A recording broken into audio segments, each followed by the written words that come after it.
이 시간 우리 수요예배를 드리고 있는 성도님들은 이 성경이 증거하고 있는 내세에 대하여서 어떤 진리를 소유하고 계시며 또 소유하고 계신 그 내세관은 성경이 가르치는 것과 얼마만큼 일치한다고 생각하십니까?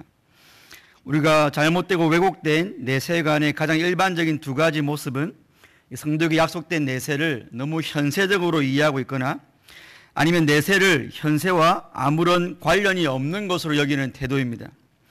즉 성경이 가르치는 내세에 대하여서 아주 극단적인 양 끝에 치우쳐 있는 경우라고 할 수 있습니다. 이 내세를 너무 현세적으로 이해하는 경우의 예는 이 새하늘과 새 땅에 들어가면 이 상급에 따라서 누구는 개털 모자를 쓰고 누구는 다이아몬드가 여럿 박힌 면류관을 쓰고 있다느니 또 이 땅에서의 신앙생활을 열심히 한 정도에 따라 천국에서 땅을 더 많이 차지하고 더 넓은 평수의 맨션에 거주하고 신앙생활을 딱 구원받을 정도로만 한 사람들은 천국에서도 좁은 평수의 맨션에 거하게 된다는 식입니다. 뿐만 아니라 천국에 대한 또 다른 극단적인 사고는 이 새하늘과 새 땅을 이 현세와는 아무런 상관없는 곳으로 여기면서 그곳에 가면 하나님께 예배드리는 것 밖에는 할 게 없다고 여기는 사고입니다.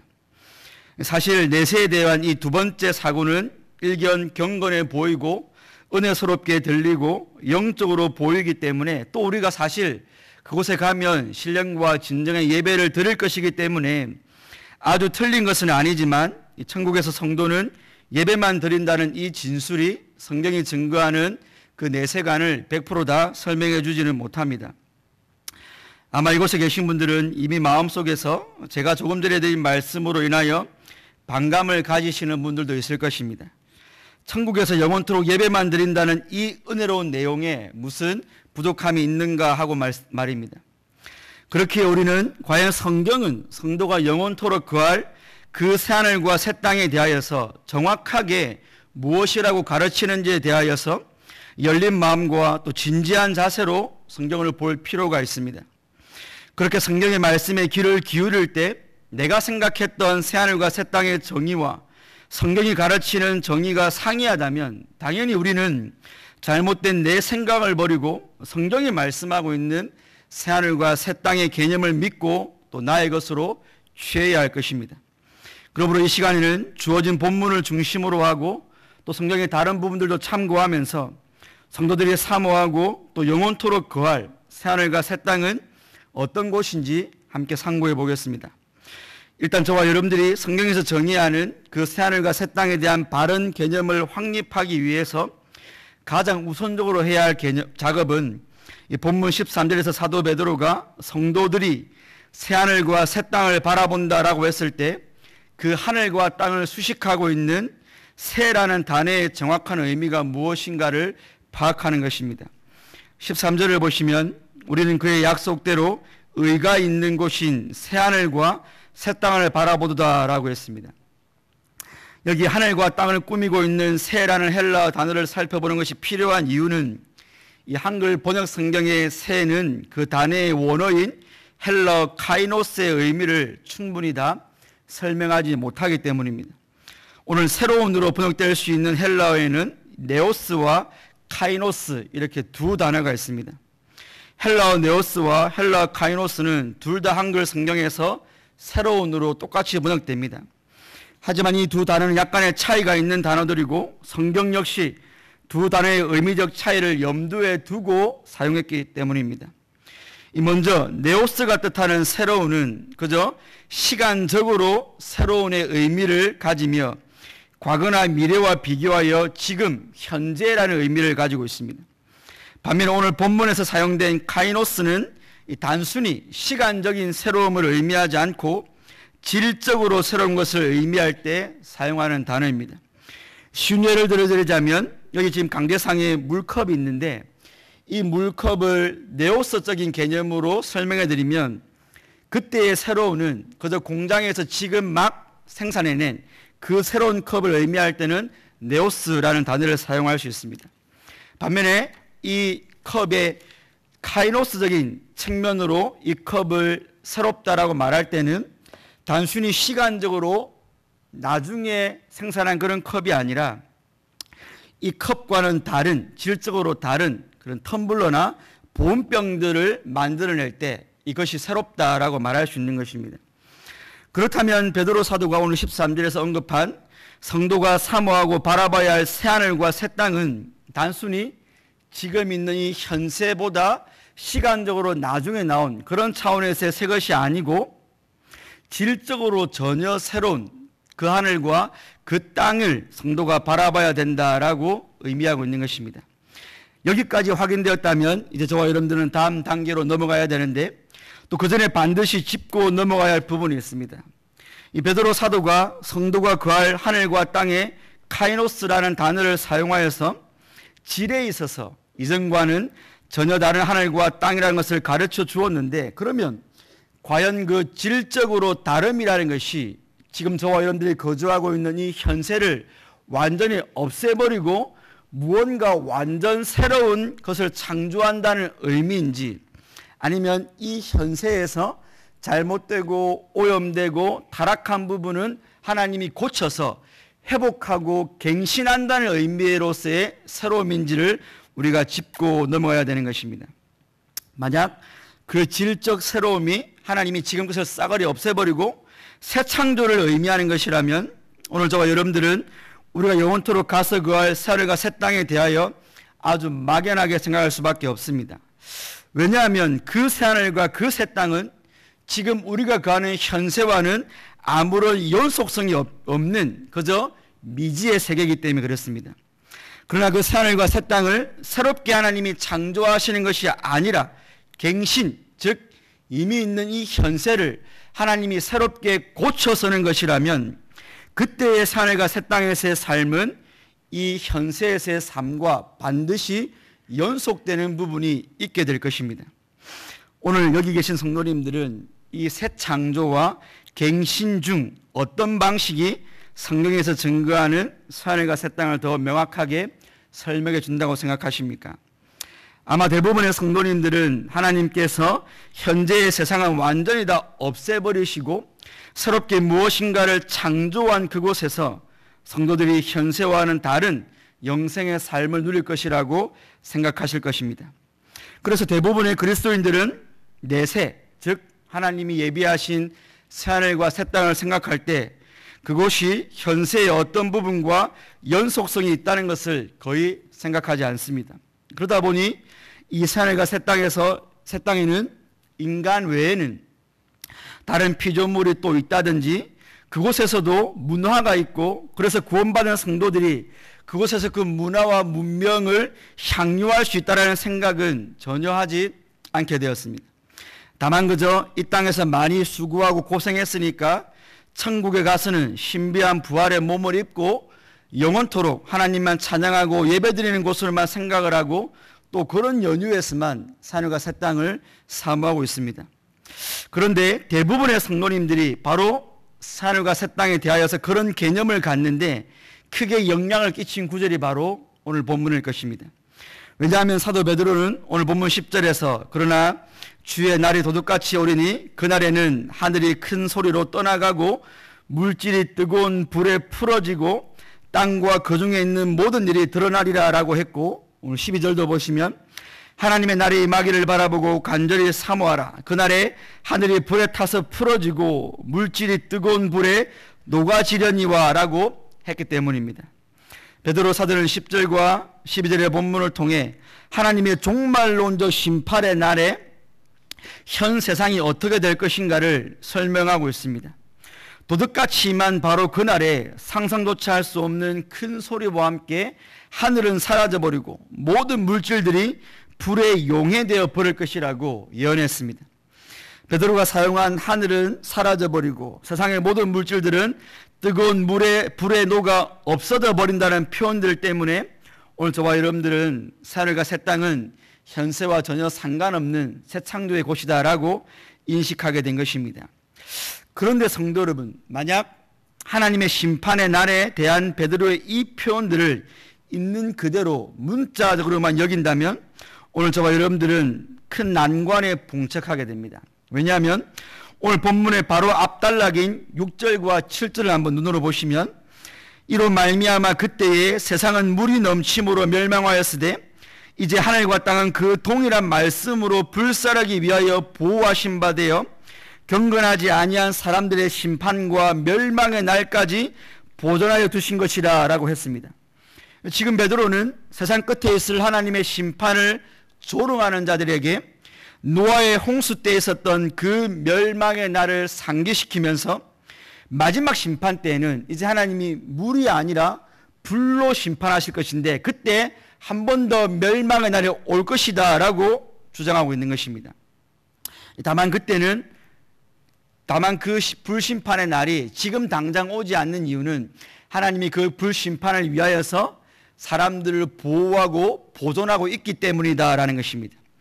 이 부분에서 아주 중요한 사실은 지금 베드로가 노아의 홍수 사건 때 하나님께서 온 세상을 멸망시키면서 하나님이 물로 멸망을 시켰는데 바로 그 멸망의 역사가 하나님의 불심판 때에도 똑같이 일어날 것이라는 것입니다. 다만 이제는 물이 아니고 불로서 일어날 것이라는 것입니다.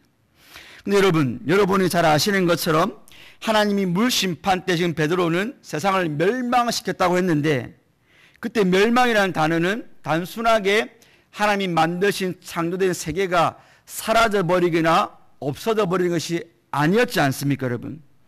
그때 물에 수장된 죄인들은 멸망되어서 제거되고 완전히 없어져 버린 게 아니고 그들은 그 물심판을 통하여서 하나님과 완전히 분리되는 형벌을 받게 되었던 것이고 그때의 그 처음 세상과 처음 하늘은 물로 말미암아 없어진 게 아니고 정화되었던 것입니다. 하나님이 죄인들을 싸그리 썰어버리심으로 한번 하나님이 깨끗하게 하신 것입니다. 근데 베드로는 바로 그것을 멸망되었다라고 표현했던 것입니다. 똑같습니다. 지금 사도 베드로는 지금 그렇게 하나님이 물로 세상을 정화하고 죄인들을 심판하셨던 것처럼 이제 불이라는 것을 통하여 하나님이 한 번 더 세상을 멸망하신다는 것입니다. 그럼 우리는 자연스럽게 하나님이 불로 심판하시고 멸망하시는 게 이 세상을 완전히 없애버리고 이 세상이 완전히 사라져버리는 그런 멸망이 아니라 하나님이 한 번 더 불로 이 세상을 정화하실 것이다 라고 자연스럽게 바라볼 수 있게 되는 것입니다.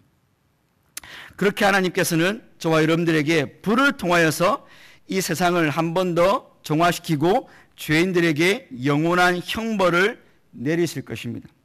오늘 13절 보십시오. 우리는 그의 약속대로 의가 있는 곳인 새하늘과 새 땅을 바라본다라는 구절 역시 이 불심판이 완전히 세상을 없애버리는 게 아니고 하나님이 불로 세상의 죄를 정화시킨다라는 것을 증거해 주고 있습니다. 왜냐하면 현 세상에 대한 불심판 후에 도래할 그 새하늘과 새 땅에 대해서 베드로 사도가 의가 있는 곳이다 라고 설명하고 있기 때문입니다.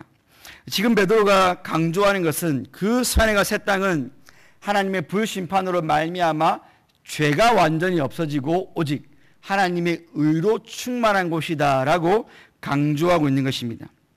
그러므로 이상을 종합해 볼 때 오늘 본문이 가르쳐주는 새하늘과 새 땅은 하나님께서 기존의 창조 세계를 싸그리 불살라 버리시고 완전 새로운 세계를 주시는 것이 아니라 기존의 세상을 불로 정화하심으로 세상의 형체는 그대로 있지만 의가 충만히 거하는 바로 그런 의미에서 질적으로 새로운, 질적으로 카이노스된 그런 새로운 장소임을 알 수 있는 것입니다. 그렇다면 이 새하늘과 새 땅에 대한 이 갱신, 여러분 완전히 재창조되는 새 창조가 아니고 갱신, 하나님이 고쳐 쓰고 새롭게 쓰시는 이 갱신의 개념에 대하여서 다른 사도들은 어떤 반응을 보일까요? 그들도 이 갱신을 지지할까요? 아니면 새 창조를 주장하면서 성경이 서로 모순과 충돌을 일으킬까요? 먼저 우리는 바울의 말을 한번 들어봅시다. 로마서 8장에서 피조물이 고대하는 바는 하나님의 아들들이 나타나는 것이니 피조물이 허무한 데 굴복하는 것은 자기 뜻이 아니고 오직 굴복하게 하시는 이로 말미암음이라. 그 바라는 것은 피조물도 썩어짐의 종로로 탄 데서 해방되어 하나님의 자녀들의 영광의 자유에 이르는 것이라. 피조물이 다 이제까지 함께 탄식하며 함께 고통을 겪고 있는 것을 우리가 안다라고 했습니다. 중요한 표현입니다. 피조물도 여러분 지금 하나님의 아들들이 나타나서 예수님의 재림과 함께 이 땅의 해방을 기다리는데, 그때 피조물들도 하나님의 구속에 동참케 되는 그날을 고대한다라는 것입니다. 우리가 기존에 가지고 있었던 새 창조라면 거기는 피조물이 없어야 됩니다. 하나님이 이 땅을 완전히 없애버리시고 새로운 것을 창조하실 때 피조물이 있을지 없을지, 동물이 있을지 없을지 우리는 모릅니다. 그러나 사도 바울이 주장하고 있는 바대로에 의하면 함께 피조물도 단식하고 있다는 것입니다. 사도 바울은 지금 영적인 청력을 가지고 우리의 육신의 기회는 안 들리지만 그 피조물들도 이 모든 죄의 세력들이 다 불에 정화되어서 자기들도 해방되는 그 자유의 날을 고대하고 있다라고 성경이 말씀하고 있는 것입니다. 바로 이것이 새 창조가 아니라 갱신이라는 것입니다. 하나님이 창조하신 것을 완전히 없애버린 것이 아니고 죄로 오염된 부분만 새롭게 하시고 갱신하시는 그것을 피조물들이 고대하고 있다라는 것입니다. 사도 요한은 어떨까요, 여러분? 사도 요한은 무엇보다 밤모섬에서 환상 중에 새하늘과 새 땅을 봤던 자이기에 더 할 말이 많을 것입니다. 이런 말을 합니다. 계시록 21장에서 또 내가 새하늘과 새 땅을 보니 처음 하늘과 처음 땅이 없어졌고 바다도 있지 않더라. 보좌에 앉으시나 이르시되 보라 내가 만물을 새롭게 한다라고 했습니다. 오늘 요한이 환상 중에 새하늘과 새 땅을 봤습니다. 근데 신기하게 거기는 처음 땅과 처음 하늘도 없는데 바다도 없다라고 했습니다. 여기서 여러분 바다가 없다라는 말이 무슨 말일까요?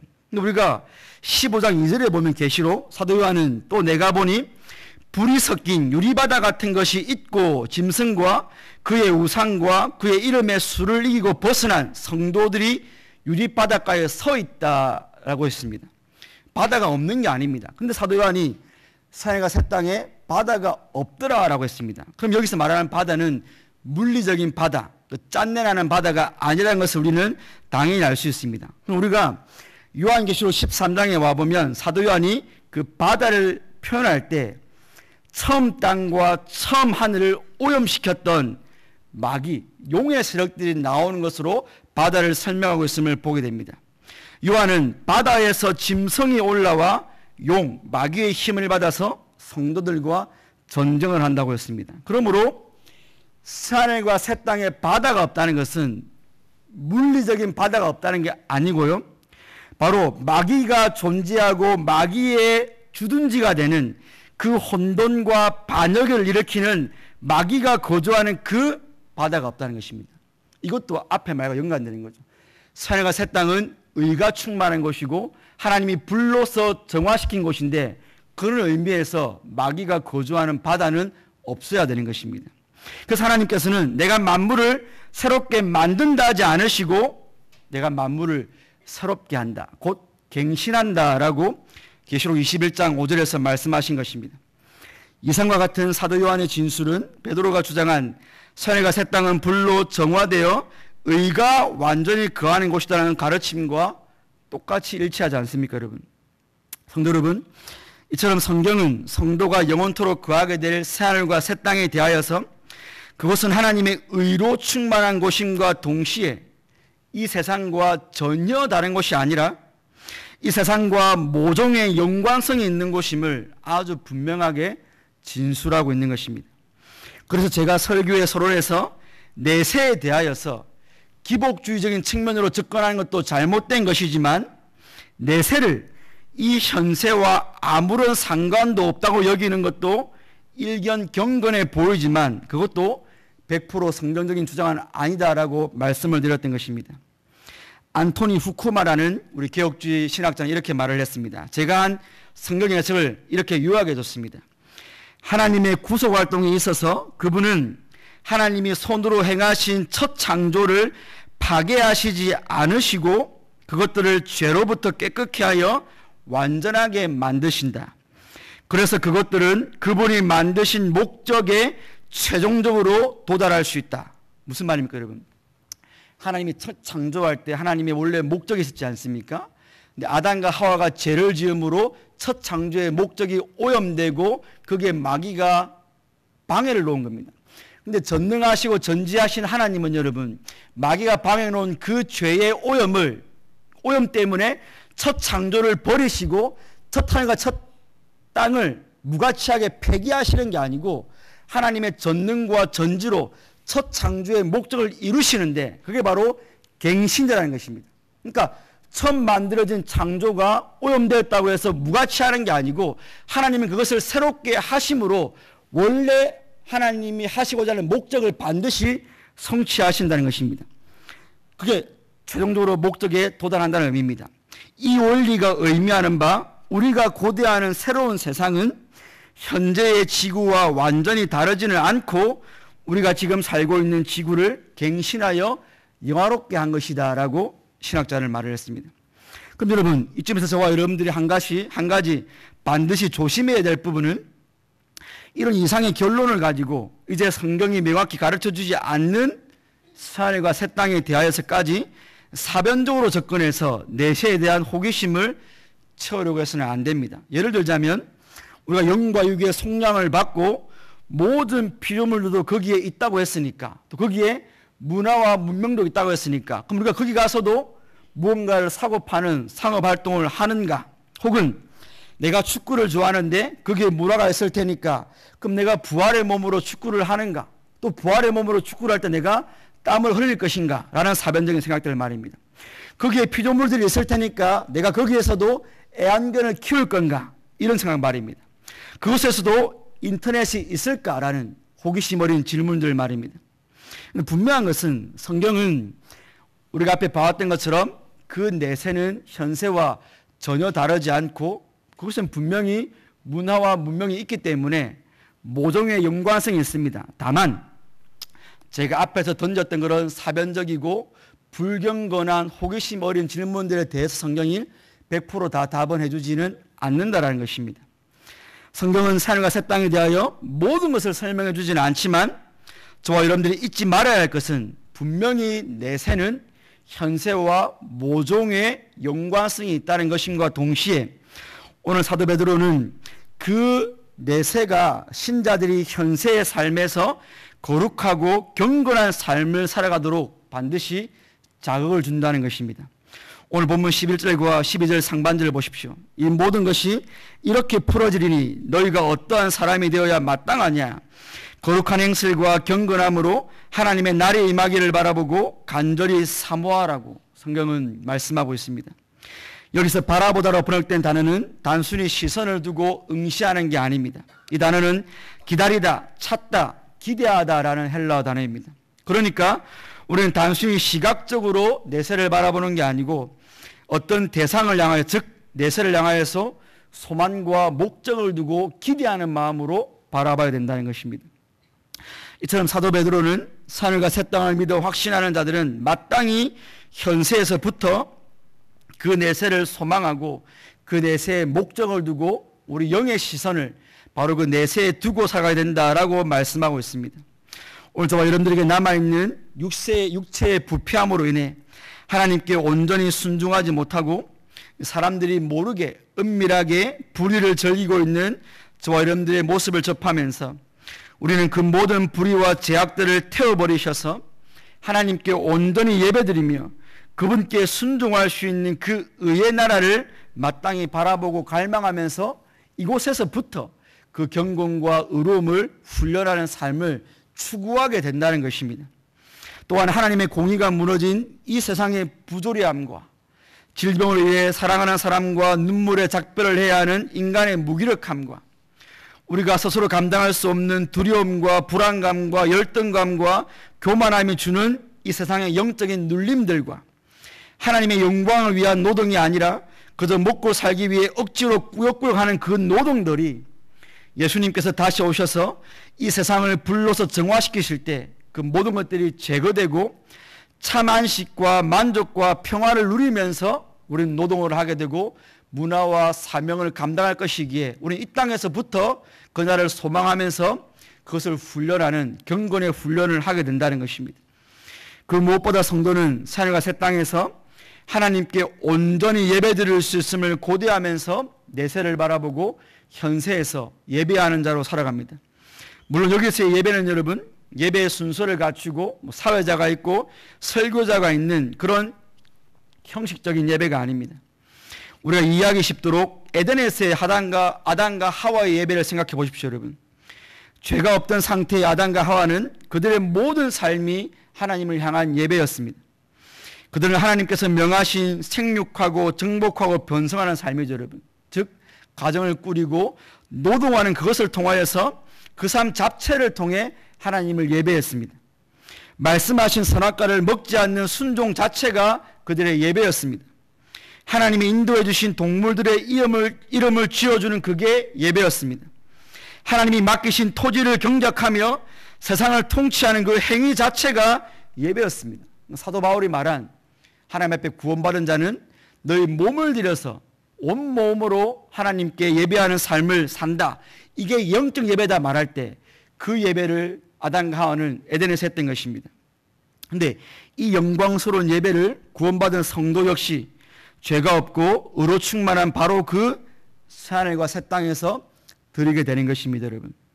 여러분 정말로 우리가 생각만 해도 가슴 벅차고 즐겁지 않습니까?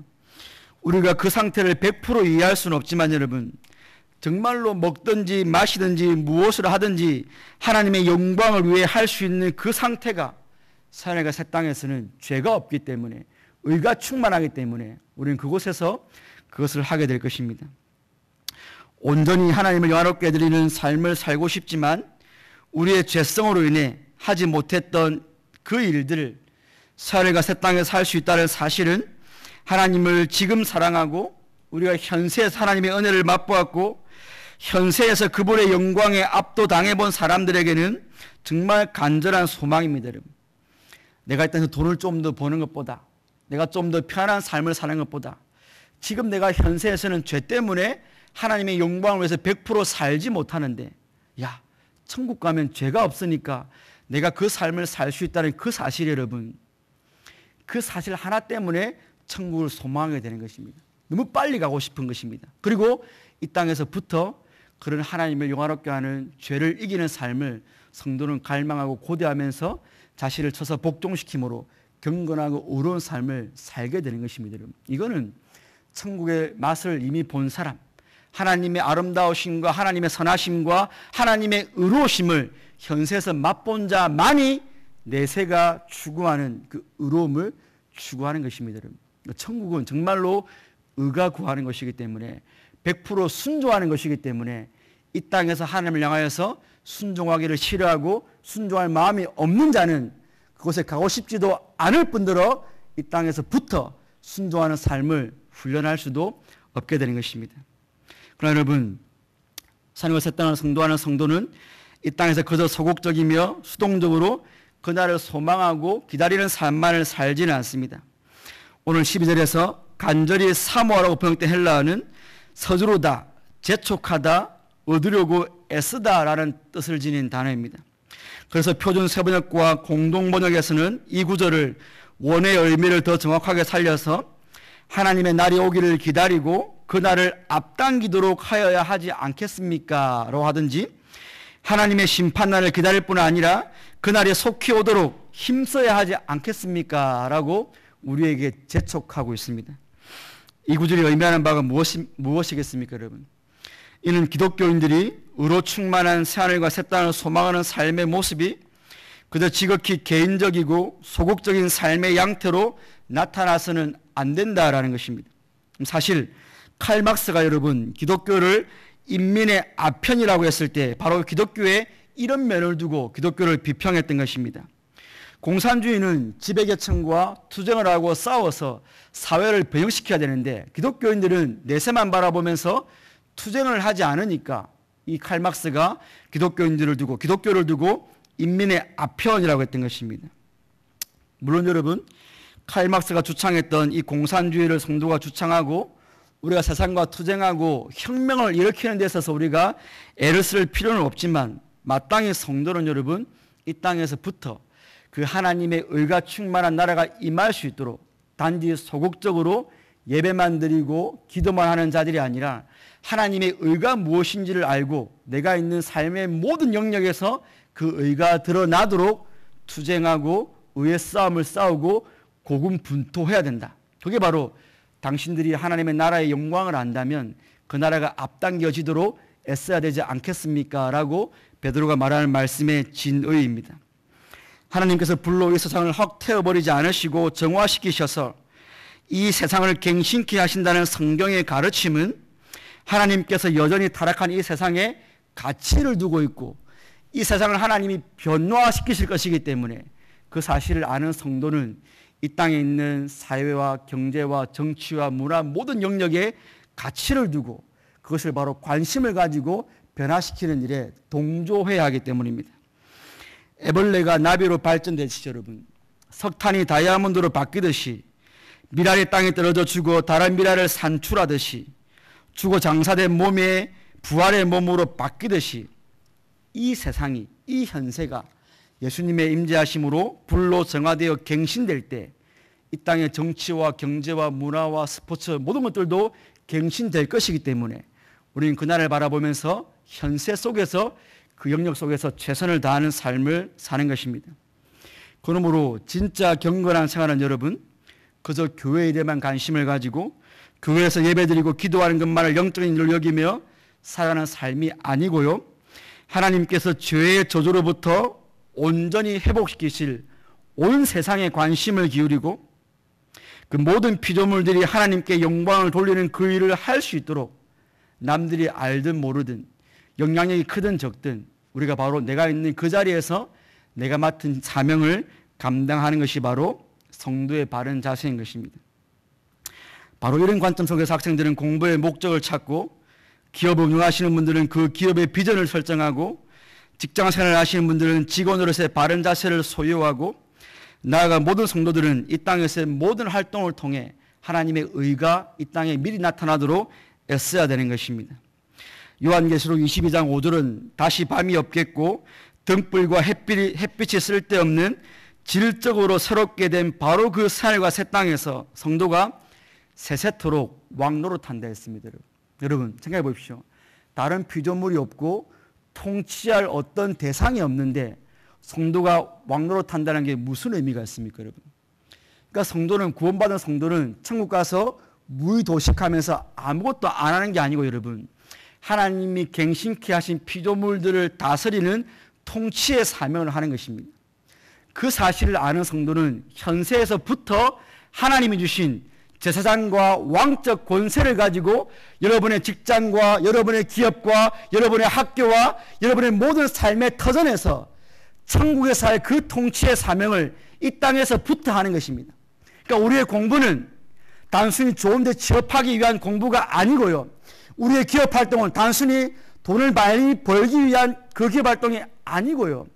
우리의 공부와 우리의 기업 활동과 우리의 직장 생활은 천국에서의 그 통치를 미리 땡겨와서 이 땅에서 하나님의 의를 드러내기 위한 통치를 하게 되는 것입니다. 이런 성도들의 왕적 통치를 세상은 알지 못합니다, 여러분.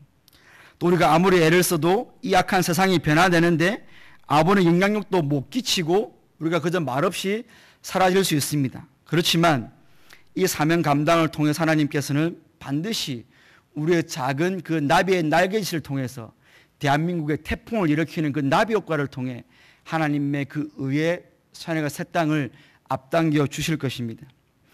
오늘 헌신을 재확인하시는 사야수 유혹 청년 회원들과 성도 여러분, 오늘 본문은 성도에게 보장된 새하늘과 새 땅은 그저 임종 직전에 있는 성도와 유가족들을 위한 장래용 말씀이 아니라 오늘 이 현세를 살아가는 모든 그리스도인들에게 매일매일 필요한 기독교의 교리임을 증거하고 있습니다. 성경적 바른 내세관은 오늘을 살아가는 성도들로 하여금 거룩한 행실과 경건함을 가지고 현세를 살아가도록 해줍니다. 그리고 이 눈물골재 같은 인생 가운데서 내세가 주는 소망으로 말미암아 즐거워할 수 있게 해줍니다. 뿐만 아니라 바른 내세관을 가진 성도는 우리가 영원토록 거할 하늘과 새 땅이 이 세상이 새롭게 회복된 것임을 알기 때문에 오늘 여기서 하는 나의 손과 발의 행동을 무의미하게 여기지 않습니다. 정치, 경제, 사회, 문화, 과학, 노동 등 우리를 에워싸고 있는 모든 문화와 문명의 영역에서 죄가 불로서 제거되고 온전히 창조주와 구속자를 나타내는 수단으로 그것들을 활용할 수 있는 그날이 곧 도래할 것이기에 성도는 바로 지금 여기서 그 의가 나타나도록 그날을 앞당기도록 애쓰면서 살아가는 것입니다.